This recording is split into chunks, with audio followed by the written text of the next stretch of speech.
Ito ang siyudad ng San Fernando, ang kabisera ng Pampanga at regional center ng Central Luzon. Tinuturing itong puso ng probinsya dahil mayaman sa kasaysayan, sa kultura at maging sa ekonomiya. Ang atraksyong ito ng San Fernando ang siya ring humikayat sa Mega World Corporation upang itayo dito ang kanilang unang township development sa Central Luzon, ang Capital Town.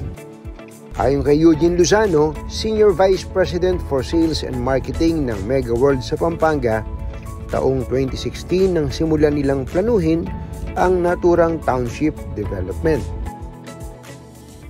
Etong partnership namin simula 2016 na nagsimula. Although etong area na to, this was previously called Pasodeco. It's an old sugar mill. Ito yung unang-unang Filipino-owned azucarera sa buong Pilipinas. 1800s pa, century-old na to.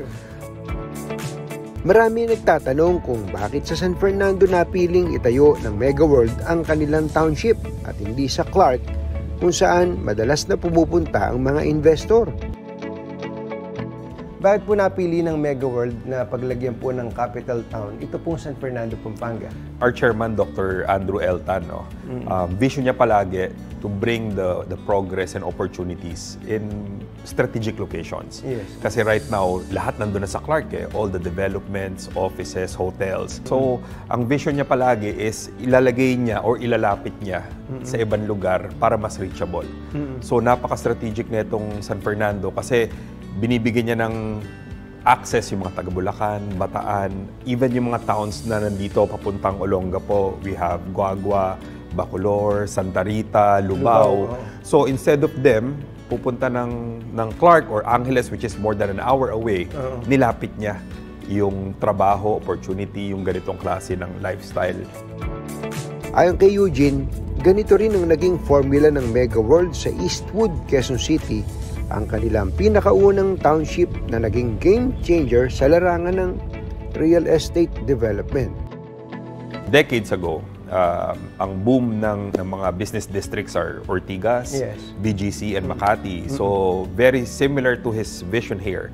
Instead of bringing yung mga tao dati, instead of pumunta ng Ortigas, ng Makati, nilapit niya sa Marikina, sa Quezon City, saka sa Antipolo, yung Eastwood.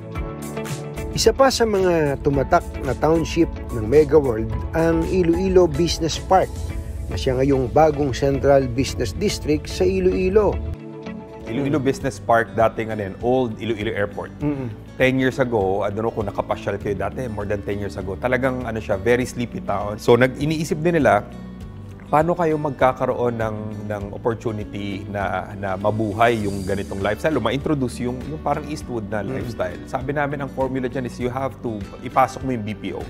Pag nagkaroon ka na ng employment opportunity, nagkaroon ka ng BPO opportunity sa loob, mag-iiba yung lifestyle ng mga tao. Even yung spending power nila tataas. And true enough, ngayon, makita mo, buhay na buhay, yung tourism, buhay na buhay. Tulad po ng Iloilo Business Park, plano ng Mega World na itong capital town ay maging susunod na Central Business District dito po sa Central Luzon. Alam nyo ba, 250,000 o 250,000 mga trabaho ang inaasahang malilikha sa township project na ito ng Mega World. Ito po'y bahagi ng advokasya ng kumpanya na magbigay ng maraming oportunidad sa ating mga kababayan. So, lahat to, pag napasok natin yung BPO, first BPO office namin under construction na right now. Itong Pasodeco Tower, nasa tapat natin. Ito na yung mag-i-start yung sinakasabi naming formula na pagka tinaas mo na yung antas ng spending power ng mga tao, nagbigay ka ng additional opportunity ng trabaho, then eventually mag-level up na lahat yung lifestyle. Ang dami namin nakukuhang interest, actually very big interest are coming from the BPO sector na maglagay ng headquarters dito sa capital town Pampanga. Especially connected siya dun sa North Rail, meters away. Mga gaano kalayo yung ito? I think 500 to 700 meters. Pwede walking distance. May sukat na 35.6 hectares. Matatagpuan sa capital town ang residential areas, mga opisina, sinihan, restaurant, malls, museums, at marami pang iba. Magkakaroon kami ng hotels dito. Part ng plano rin namin yung museum kasi nga napaka-historic na itong lugar na to. So we're collecting artifacts sa commercial district, itong shop house district kung nasan tayo ngayon. Tapos ang design niya is neoclassical or art deco. So parang ita-transport ka namin sa Rodeo Drive. Parang nasa Beverly Hills dito. Parang nasa Beverly Hills. Dahil sa laki ng potensyal ng lugar, hindi katakataka sold out na ang kanilang commercial lots. Etong commercial lots natin, actually, Katunying, mga 5 years ago or 3 years ago, sold out na yan. Mabilis to. Ganon. Wala na pala akong bibilin dito. May dala pa naman ako dito ng 500. Kasi yung idea na magtatayo ka na negosyo sa loob ng township ng Mega World, appealing yan sa mga negosyante. So now, ang ino-offer namin dito are residential condominiums and a hotel product. So, yung residential condominium, just to share to you, no, Katunying, it appeals to younger generation. We were surprised, actually, millennial nung una, 5 years ago, millennial, ngayon Gen Z na.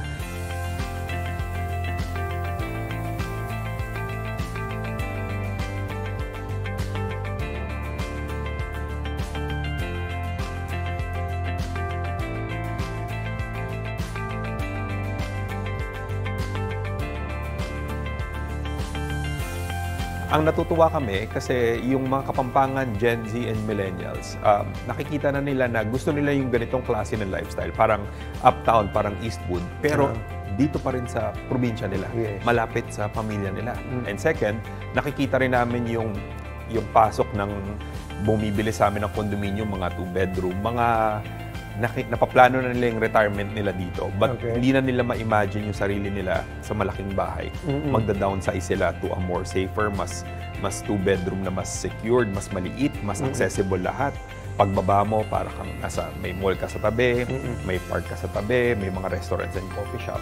So ito yung dalawang nakikita namin pumapasok na buyers namin. OFW yun, malakas. Yung retirees, isa yun. Isang malaking market namin talaga OFW. Kasi nga, gusto nila kung mag-retire na sila dito sa Pilipinas. So yun. And may isa kaming produkto na mas enticing talaga sa mga OFW, which is yung hotel namin, yung Savoy Hotel. Bukod sa mga building, marami ring open spaces sa capital town. Meron pang rainwater park at narito rin pala ang pinakamalaking McDonald's. Yun nga pala, ba't nyo ba dito inilagay itong pinakamalaking McDonald's? Kasi nga, yun nga I think yung mga Kapampangan, they deserve something big, something beautiful. It's something na pwede nilang i-claim na ipagyabang na dito nilagay ng McDonald's yung pinakamalaki in their province. Saludo ang Mega World sa ganda ng kasaysayan ng Pampanga at sa mga kabalen na hindi lamang magaling sa pagluluto.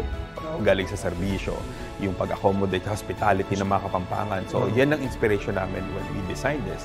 So, that's why yung components namin na may hotel, gagawing tourism, mag-i-invite ng mga turismo. Halos 3 dekada na pala mula nang simulan ng Mega World ito pong konsepto ng township development. At mula po noon, napakadami ng mga komunidad na nilikha. Very aggressive po ang Mega World dito. Komunidad na kung saan pwedeng tumira, magtrabaho, at saka mag-enjoy.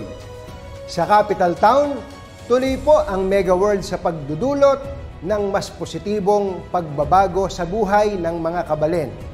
At ito rin ang nagsisilbing instrumento para sa mas maunlad pang Pampanga.